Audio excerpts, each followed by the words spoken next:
साथ बात है कि आप वहाँ तक पहुँच रहे होते। साधारण बाबा थोड़ी खड़ा आज हमारे सामने, जो भी महात्मा होंगे तो होंगे। आप साधारण तो नहीं हैं, लेकिन ये भी समझो कि सामने कुशल खिलाड़ी खड़ा है। बढ़िया साधुवाद है आपको इस बात की कि कम से कम आपको इस विषय की जानकारी है कि यह विषय तो कलयुग में लिखा जाएगा। कुशल तो नहीं, लेकिन कौशलेश कह सकते हैं। का कौशलेश सुत लक्ष्मण रामा। कुशल का तो कोई प्रमाण हो तो देव, कौशलेश कहा है? अच्छा, सीधा सा प्रमाण। बहुत बढ़िया। देखो महाराज, कुशल और मंगल ये सब कुछ हमारे घर में है। अब बात हमारी जो चल रही है धनुष की,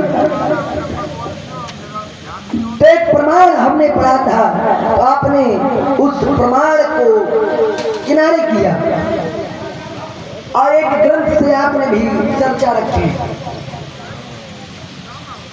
कि हम सीधे सीधे बता दे रहे हैं कि भगवान शंकर ने कहा कि प्रयत्न करके राघव को ही विवाह कर देना चाहिए। महाराज, ये जो आपकी बात है, अगर ध्यान से आपकी बात को ही सुना जाए तो आपके प्रश्न में ही आपकी बात का उत्तर है। भगवान शंकर ने ये तो कहा था कि राघव को प्रयत्न करके कन्या दे देना, लेकिन वाक्य कह रहा है कि प्रयत्न करके दे देना। ऐसे नहीं कि सीधे बना देना। अब प्रयत्न करने की अपने अपने माध्यम है। राजा जनक ने धनुष को माध्यम बनाया, माना तो भगवान शंकर की ही बात। और महाराज एक बात और बताऊं आपको, धनुष के टूटने से किसी का अपमान नहीं, ना ही किसी का विरोध है, ना भोले बाबा का विरोध है।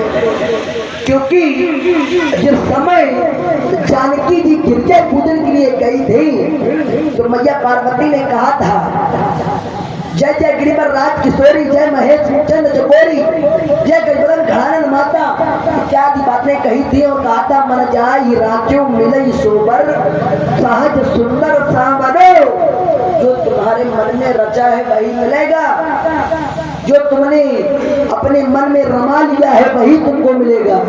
जब मैया ने इतना सब कुछ कह दिया था, खासी माल मूर्त मुस्कानी, मूर्ति मुस्कुराई, मूर्ति ने बोलना प्रारंभ किया, कहा कि जो मन में है वही मिलेगा। नारद जी के वचन थे। जब इतना सब कुछ मैया पार्वती ने, गिरजा जी ने कहा था जानकी जी से, तो अगर भगवान शंकर का विरोध होता तो इतना और कह देते कि तुमको जो मन में है वही मिलेगा, लेकिन हमारे गुरुपति का धनुष मत उड़वाओ। ये क्यों नहीं कहा? क्योंकि टूटने से कोई विरोध नहीं है। और अगर धनुष के टूटने से भगवान शंकर का विरोध होता तो मैया ने तो अपने बाप को नहीं छोड़ा था जनक को। जैसे आज धनुष यज्ञ हुआ है, ऐसे ही एक यज्ञ हो रहा था जिसको हम लोग प्रजापति दक्ष यज्ञ के नाम से जानते हैं। उस यज्ञ में सबको भाग दिया गया और भगवान शंकर को नहीं बुलाया गया। और यह बात माता को अच्छी नहीं लगी। भगवान शंकर का अपमान हो रहा था तो माता ने अपने प्राणों का ही त्याग कर दिया। यह तन जोग अगिन तन उजाला, अपने प्राणों का ही अंत कर लिया। और यह सूचना जब भगवान शंकर को मिली तो भगवान शंकर ने किया क्या? तो व्यास बहते धारा बनती जल।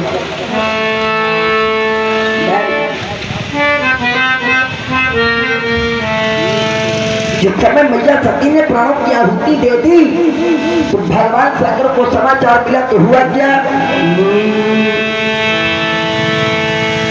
समाचार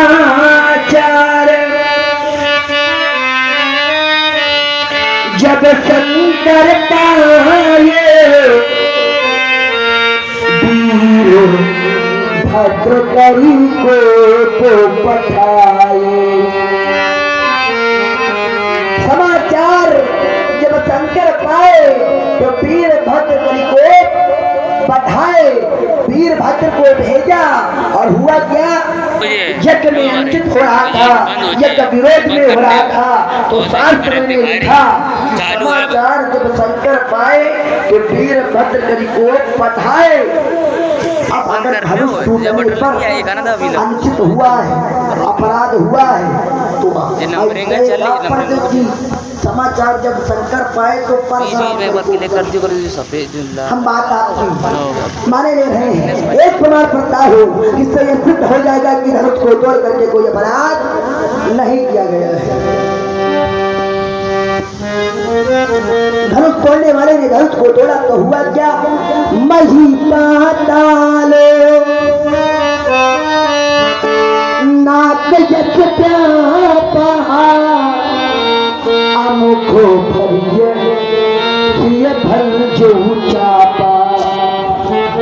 मही माने पृथ्वी, पाताल माने पाताल, नाक माने स्वर, यश व्यापा, यश मिला। अब विचार करो विद्वानों की समाज में, ज्ञानियों की समाज में जहाँ योग चित्त वृत्ति निरोधा पढ़ाया जाता हो, वहां पर कोई अपराध करे, अनुचित कार्य करे तो उसको यश मिलेगा कि अपयश? अपयश मिलेगा। लेकिन शास्त्र क्या कह रहा है? यश व्यापा, यश व्याप्त हुआ, यश मिल रहा है और यश मिल रहा है ज्ञानियों की समाज में। इससे ये प्रमाणित हो रहा है कि धनुष को तोड़ करके कोई अपराध नहीं किया गया है। अगर धनुष तोड़ने वाले की खोज करना चाहते हो तो क्रोध को हटाओ, अगर क्रोध दिखाओगे तो जानते हो क्या होगा? उससे लड़कर विजय पाना चाहोगे तो मेरे और अंदर की ठाक न पाओगे, चीखोगे, चिल्लाओगे नाथ मेरी बातों से राम जा कि रोहित न पाओगे, हाया चिल्लाओगे, भगी लगने नहीं पाओगे। और ध्यान रखो बड़े युद्ध लक्ष्मण के पाले ऐसा गिराऊंगा शकने न पाओगे। राजकुमार लक्ष्मण, तुम्हारे द्वारा माता सती का चरित्र दिया गया और तुमने सीधा कहा कि माता सती ने शंकर जी का विरोध देखा, पिता के यज्ञ में जाकर तो अपना शरीर त्याग दिया। और शरीर क्यों त्यागना पड़ा, ये पूरी बात बता। संक्षेप में तुमने अपने शब्द रखे, अब ये पूरा चरित्र हम बताते हैं। व्यास जी, चरित्र की एक बार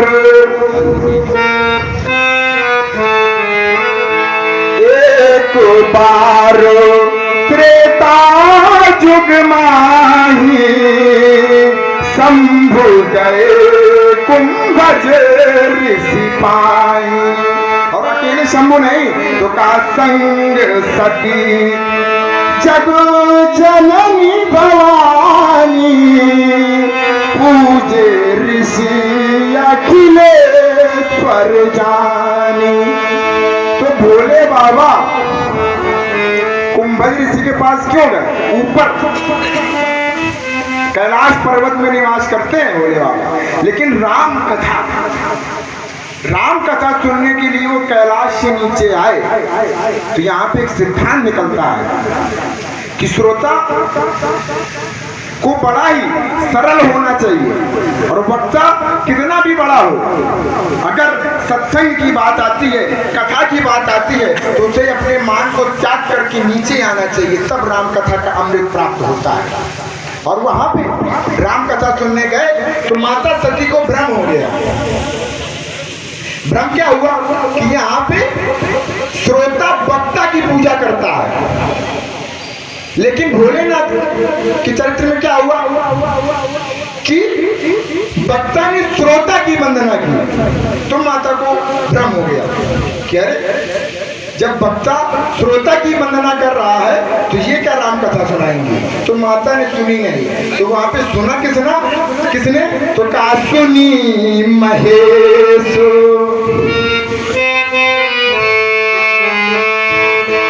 राम कथा मुनि परज बखानी, सुनी महेश परम सुख मानी। केवल भोलेनाथ के द्वारा ही कथा सुनी गई, माता पार्वती के द्वारा नहीं। तो वहां पे परिणाम क्या हुआ? जिसने कथा सुनी तो उसके हृदय में विचार आया कि जिस लीला पुरुषोत्तम की हम कथा सुन रहे हैं, अगर उनके दर्शन हो जाए तो का हृदय विचारत जात हरो।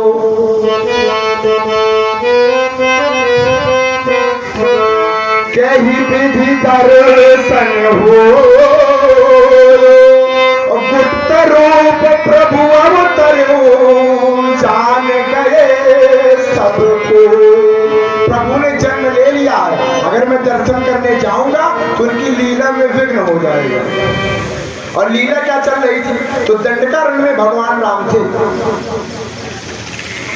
वहां उन्होंने जय जयकार करके प्रणाम किया तो माता पार्वती को भ्रम हो गया कि ये जो मुनि भेष में, वल्कल भेष में दो राजकुमार विरह कर रहे हैं, इनको का शंकर जगत बंधु जगदीशा और सूर्य नर मुनि सब नावत सीसा और तीन नपुंसकन की न परिणामा। मैया को भ्रम हो गया। क्यों? क्योंकि मैया ने राम कथा ही नहीं सुनी थी। और भोले बाबा बता रहे हैं कि जासु कथा कुंभज ऋषि गाई, तासु भगत में मुनि सुनाई, सोई मम इष्ट देव रघुवीरा। लेकिन माता को मानना ही नहीं। यहां पे अपराध हुआ।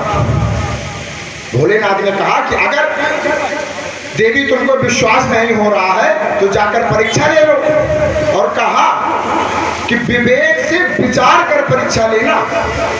तो माता ने विचार तो किया, कहा पुनि पुनि हृदय विचार करो, और धरि सीता कर रूप, पुनि पुनि हृदय विचार कर। विचारा तो, लेकिन विवेक से नहीं विचारा। तो पुनि पुनि हृदय विचार कर धैर्य सीता कर रूप। सीता का रूप है। और जो सीता है वो चलती कहाँ है? तो कहा राम जी के मध्य में और लखन के पहले। और माता सती ने विवेक से नहीं विचारा था, इसलिए वह राम जी के आगे हो चली और यही अपराध हो गया। तो राम जी ने उनको देखते ही कहा,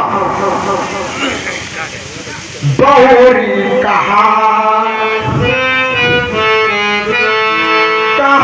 प्रस के तू, विपिन अकेल फिरत के ही। उन्होंने कहा कि भोलेनाथ कहाँ है भैया, आप अकेले यहाँ पर। तो माता सती ने जैसे ये सुना तो उनका शरीर ठंडा पड़ गया।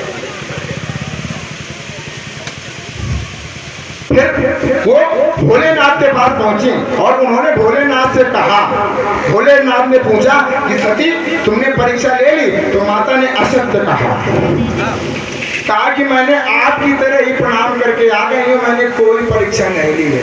तो भोलेनाथ से कहीं कुछ छिपने वाला है?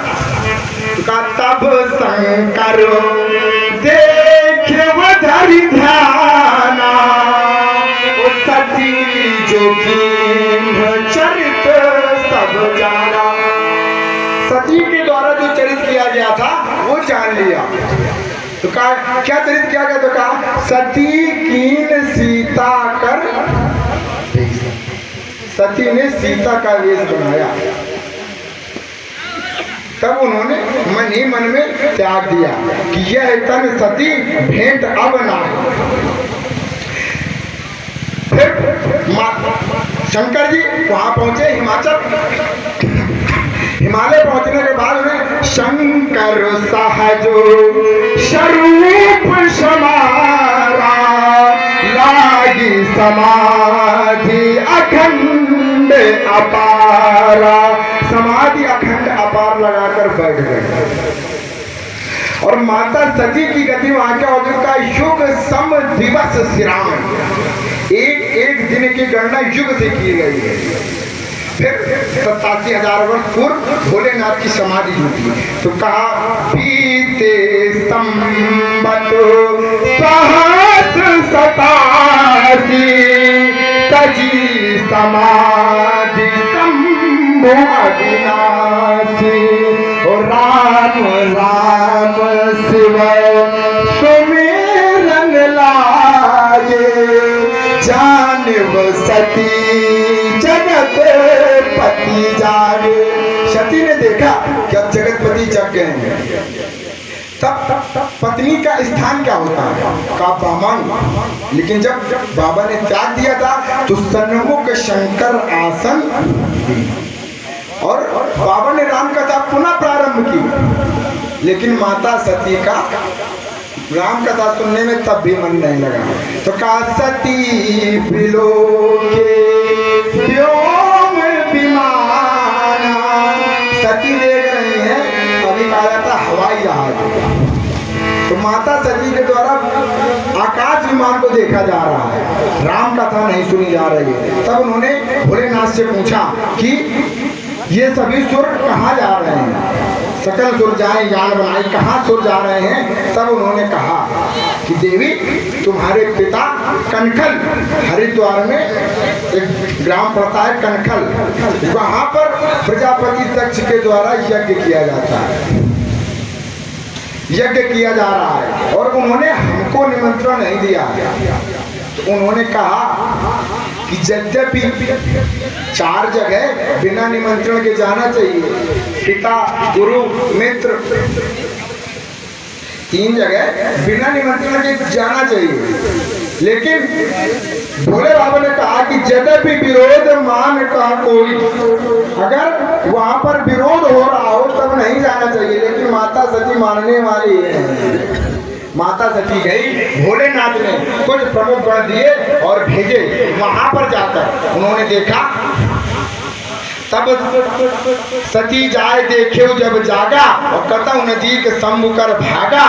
तब माता सती को क्रोध आया और उन्होंने सबको कहा, कही सुनी दे शंकर निंदा। जिसने शंकर की कही और सुनी और देखी निंदा है उनको अवश्य फल मिलेगा। तब वीरभद्र करी कोप पठाए और सकल सुरन विधिवत फल। ये पूरा चरित्र हो गया। अब तुम्हारे धारा से जोड़ता हूँ। राजकुमार तो कहा चूर कर जगत्ता चपेटती है चराग धार और लेता है लपेट एक ही फेरे में, देखकर जहेदार ऐठा धड़कदार गोल दंड दमकदार विगत फेरे में चटर चटाक चट टूटती है कमट पीठ, मनता दिखाई दे हरि के उजेले में। और रघुवंश मारतंड लखी तेरे जैसे राजकुमार लुकते हैं अंधेरे में। आइए इसी धारा से जुड़ूंगा, लेकिन सिद्धांत एक हमारा भी है कि हम उधार किसी का नहीं रखे, इसलिए उस बात का निरीक्षण करके सीधे अपनी बात बनाया जा रहा हूँ। आपने पूरी कथा सुना दी है, जिन चौपाइयों को आपने छोड़ा है मैं उन्हीं को पढ़ दे रहा हूँ। केवल आप भगवान शंकर ही नहीं और भी लोग नहीं गए थे। कौन?